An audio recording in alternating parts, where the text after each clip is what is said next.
When I look at somebody walking on the street, the first thing I'm going to look at them and I put them mentally in a corridor. You think of others, it's about you. How you started is not how you finished. When we have a child who's autistic, we have a lot of pressure Oh my and God, a lot I of can't stress.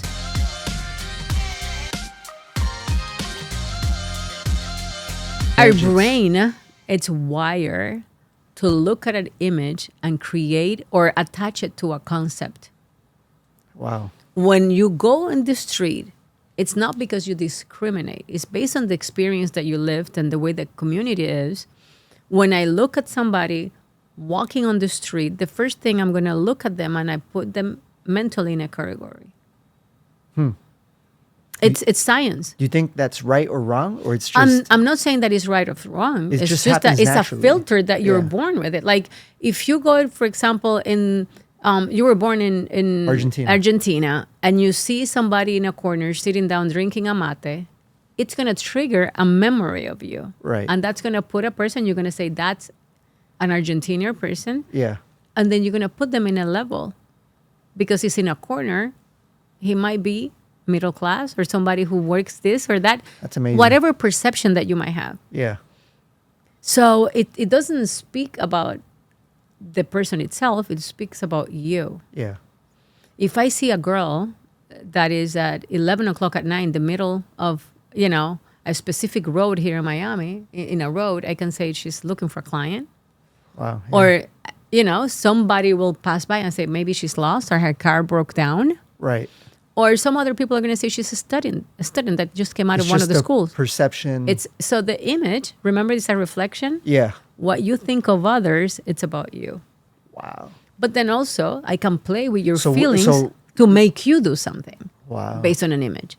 So if I'm dressed well, jewelry, nice clothes, I could be broke, but you think I'm rich because you're looking at the brand names I'm Yeah. wearing or that. So that's something that is being used to kind of mold your perception of me so you can either buy from me or vote for me or I can become an ally with you. So Right. it's so many things that can go that way. Yeah. So that's why you have specific people dressed in a specific way. Okay. Like if you look at the way that they did Obama's image Yeah. and the way he spoke, the way he dressed, his mannerisms, he was very, the way that he put his, how do you call it, Spotify list of his favorite songs. He was appealing to the younger generation. When you look at what they did as an image for Obama, then you look at the way that they have marketed every president. They market singers. Yeah. They market everybody. So that's one of the things about image that it really cultivated me. I mean, it's super interesting how we develop over time. I mean, what we do. I mean, how you started is not how you finished. No, and we absolutely throughout that whole, going back to the creation, the DNA that we have of God, of being creators, right? Because you started with one thing, with one idea, and then it developed into one thing, into the other. So you transition into different, multiple, from writing the book or books, being involved with, the image. What other businesses are you in that you? So I have MJ House of Style. Okay. That is personal and corporate image. Gotcha. So corporations also have an image. It's like when you hear like ta ta ta ta ta, you know what I'm talking about? Yeah.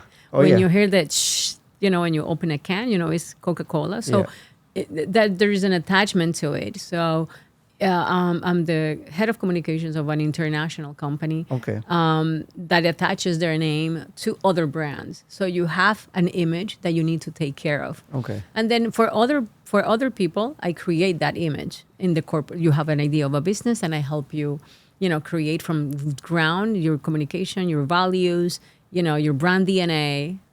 Talking about DNA again, and then you launch that because it has to align itself to your own values. Yeah. So that's one thing. So I when I graduated, before I even graduated, because I graduated later in life, I didn't graduate right away, because then I started a family. I had my kids. I moved out, and I became a mom. So then I said, I didn't do my equivalences here in the States right away. So, because that I have an autistic son, I got the diagnosis, and then I immersed myself into that. So once my kids, even though I was being 100%, like I say, a mom, when they were in school on my free time, I'll be serving at church, and I'll be doing the image consulting for women. Okay. I will be kind of helping them with their image, helping them with the way they dress professionally, and the way they communicate, because your image is a communication tool. You have a client right here. There you You're go. You're going to have to, how am I dressed? How am I communicating? Then they'll bring their husbands, talk about that they later. bring their businesses. So that kind of my off time, and I wasn't doing it full time, and I was blessed enough, that I had a partner that used to work and provide for the family. So I'll do it in my free time. Yeah. And as a way also to disconnect, because women, when we have a child who's autistic, we have a lot of pressure and a lot of stress. So that was a way for me of giving back, practicing my faith, and helping others too. And then later on, I went back to school, and I did another certification in image consulting. I went back to school and finished my degree, and now in theology. I did chaplaincy. I'm a chaplain. Wow. And then I have I'm finishing. I have a master's degree in You're pastoral care and coach. You're full of surprises. It's just that as I went through and I needed to, I love to learn. When you love to learn, you're gonna switch that. And I'm coming now with my PhD now. Wow. And I think it's more than titles, which I don't like to advertise my title. These were resources for me to help others. Look at that. In a better way. So through that, solving problems, my son graduated from high school, and he didn't have a transition program. So then over there, I created Happy, which is helping adults with autism perform and excel. It's a nonprofit organization I'm a co-founder. I didn't come up with the whole idea. All I do is I wanted to solve this problem. And then I met people at the gym, elderly people from my community who were retired, and I said, we're trying to solve the problem about autism and employment. And I said, well, if they don't go to school, they're not going to get a job. Okay, so then let's join forces. Wow. The power of collaboration is incredible. I've heard it's put this way: if you want to go fast, go alone. Yeah. But if you want to go far, go with people. And that's something that sometimes we don't understand in community. Yeah. In our let's say Latino community. Yeah. But the more that I work with Jewish people and stuff, something that I learned is better to be the owner of a 30% than the owner of 100% and don't make any money. I think that's a very Latin thing, to be selfish. Yes. And, people are out to I get think you. it's the ego. I know I can do it, so then why am I going to do it with you if I can do it myself? Right. It's because you don't have the set of skills and the abilities that the other person have, and combine, you can go further. So then when I did that, it was 8 years ago now. This organization is at a national level, and we have 27 people in our board. We're 100% volunteers. Wow. And we have changed the life of over, maybe with all the programs that we fund, we're not operators. We fund certain programs in Miami-Dade College, Broward College, Palm Beach Atlantic, and then we have employment we have the first aviation program for autistics in the world, 100% employability, almost 100% employability. Wow. But we have changed the life of over 400 autistic people. 400 autistic kids. You guys changed their... Yes, and those are families, and then there is a return, social return on that investment, because they could become productive as the community, they become society, they become consumers too. And they help their own family. It's a huge issue. I mean, my nephew that I reached out to a couple of times, he's not fully autistic, but he has he's in the spectrum, and I know it's a huge issue. I mean, it's not that you're autistic. It's just that in the spectrum, either you're like level 1, 2, or 3. And right, it's huge. Yeah, it's huge. Yeah. I want to change gears because Yeah. we got to wrap up. But before I ask you the last question, that is going to be around, reinventing yourself and managing your time. Because to do all these things, you had to reinvent yourself Yeah. and think about, talk about image. But how can people reach you through social media or your website? If you look into It's the camera, and let us know. mariajacobo.org. Also, it's Maria Jacobo at Instagram. And Okay. through there, you can see all the links to either Happy. I have also Todo Autismo, another nonprofit that I just started for our Latino community. And then I also teach a class, like I said, in FAU. And you were saying about reinventing yourself. It's not. Since you were in your mother's womb, you're transforming yourself. Yeah, we're living. You're not the same. When you were created in that, Yeah. when God conceived you, and every day as we are aging, we are transforming ourselves. We're adding experience. We're adding, new knowledge that help us kind of change the gear or direction of where we're going. So it's adding. It's not that I left something to do something else. No, I'm adding value as I see better now what I'm needed the most. So when I create something, it's been like that. So image is still there. What I did is like I reach a community that I went all over the world. You've seen that, and I transformed a lot of people's images, and I was able to kind of say either I go this route or I go more the nonprofit and the entrepreneurship. And I think that God shifted me towards that, more into the entrepreneurship and helping others towards my nonprofit. So what I did is for my community, I recorded a couple of courses and put it in my website. Awesome. And when I have a client that have their business and they need also a personal image, then I do it. That's really good. So it's all a combination, and all that funds my nonprofit because the nonprofit is 100% volunteer. So Yeah. all that helps fund some of the things that I want to do and my speaking love it. engagements and things like that. I love it. Last question. What is some practical advice that you can give someone, that to reinvent themselves? You said it's not about reinventing themselves, but to create It's finding yourself. to At find every yourself, stage of your to life. kind of, take their level, whether it's their relationships, their finances, their business, to a different level. I mean, because sometimes we get stuck. And I feel like they say that I think every 7 years our cells regenerate. I think our minds have to regenerate. Give some practical advice that someone they could do tomorrow, today, implement into their life and say, you know what? Be authentic with yourself. Authentic.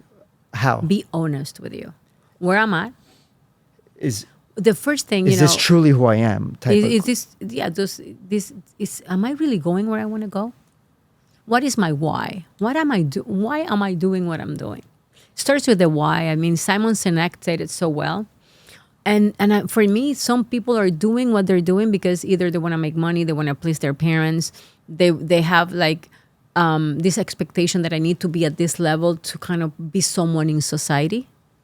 But when you find yourself and you're honest with yourself, not because your spouse, your family wants you to go that route, and you say, this is who I am. These are my flaws. These are my abilities. And those are the things that I do good. These are the things that I feel comfortable doing. And those are not. These are my flaws, which everybody has. You shouldn't be ashamed. Yeah. All of us go through that. And when you know that, then I can concentrate on your abilities and what you love to do. And it's not that you love to do, let's say I have a friend of mine who's an entrepreneur and he sells makeup. He used to sell makeup. He didn't know anything about makeup, but he loved the process of building something and scaling it. And he say, what if I do this? He started out of necessity, but then he started enjoying the process because in his mind, he's a builder. Wow. So it's, for him, it wasn't about the purpose of, I have to be doing something so I can feel good. The process makes me feel good. So either I build a makeup company or I build The process of a creation. jewelry. It's more about starting something, optimizing it, and scaling it to the fullest. How big? So you got to find yourself. Because I said to him, I don't think I can do that. I enjoy more the teaching and the conversations and the building something because it's going to change the world. Right. So, and it doesn't have to be the whole world, somebody's world, which Yeah. is their kids. That's your amazing. whole world right there. Yeah. So for me, the impact, it's what I value, but I'm honest with myself. Right. you know? And that's what you need to be. Am I okay doing less but enjoying the process as I grow? I love And some people just think, I gotta leave my job to become an entrepreneur and do that. And I was reading something yesterday that the biggest entrepreneurs today, they had a 9-to-5 job, and then they secured the investment for the business, and then they went all in. Yeah. That's So it's a beautiful thing. Exactly. I mean, that reminds me of Proverbs that I wrote it down here. It says Proverbs 10:4 says, lazy hands make for poverty, but diligent hands bring wealth. And Exactly. it takes effort. You know, success takes work, takes effort. You got to want to do it. And, you know, And then it brings wealth. That's good that you pointed out. I've seen a lot of people with money that are very poor. Huh. Wealth, it's not only about money. Wealth is about resources. And I remember, I'm going to tell you something that I was thinking the other day, because I said, God, I need this, and I need this amount of money because I want to help this amount of kids, and I want to give that. And God says, open your phone. And I was like, maybe I need to check my bank balance. No, open your phone. I gave you a bunch of resources there that you're not reaching out. Wow. And when I opened my phone, I remember that the first contact that came out, a millionaire. Wow. The second contact, a business owner. They're also very well. At the third contact, so God gives us Was I in the wealth. top 4, top 5? An available. My contact? You didn't show up there, but when I look, that not yet. But I don't know why. Like I was just opening random my phone calls of that week, and I said, "Wow, those are people that I can call and I can count on, and they will invest in my ideas." And I said, "I'm wealthy in friendships. I can solve a problem just by picking up a phone, and I can solve your problem connecting you to people. That's more valuable Oh, yeah. than having money and not knowing who to call." So my life has been, my success have come because I'm being able to connect you with the people, with the person that's going to soar or make you grow your business or make you grow what you want to do. My advice or my resources in that way can transform you and your business. And that's what it is. Well, hopefully we transform someone's life or give them, that spark to get them going. Yeah. I mean, the Bible says, ask and you shall receive. And Yes. sometimes that's all we got to do. People are hopefully get in contact with you. Thank you so much for this time. And I'm going to leave something Yeah. before. I know, thank you for having me. But you know what it is too in the Christian world is not only ask and you shall receive. Who's going to start building a home and first doesn't sit down and plan for it? Oh, yeah. If anything you take from this podcast, if you have a vision, you have to write it down and you need to plan it. Put a number, put a how many people you need to come through. If you had a magic pen to write it down, write the whole vision. Don't Amen be to scared that. about numbers. And God is going to bring it to pass. He's going to make it happen. That's fire. For We're you. going to have to bring you back. Amen. Amen. Maria Jacobo, it's a pleasure to have you. Thank you for having God bless you. And we'll talk next time. me. Until next time.